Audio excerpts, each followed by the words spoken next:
לך תלבש את החולצה מספר 9 ותעלה מיד למגרש. לא עולה. אתה שחקן כדורגל מעולה, אבל הראש ממולא.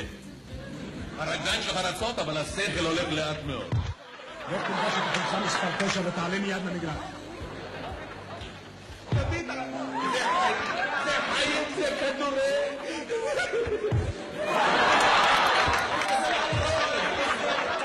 כל נגיחה שלו פגע ספרפר ברשת. כל על הרגל המסיימת. לא, ימני.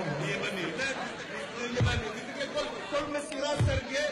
ואיפה הסיום האישי? כל שבת מתברג במערך הקדמי, כל כדור שלו פגע מפרפר ברשת. ואיפה הוא היום הדבר? אתה תהיה שחקן כדורסל, תהיה על המפה, מבטיח לך, תקיף את המטבח, יופי. אתה תהיה ברקוביץ', כולם בהתחלה נמוכים. אתה ראית את אולטי פרי שנולד, היה בקושי 1.80 מטר.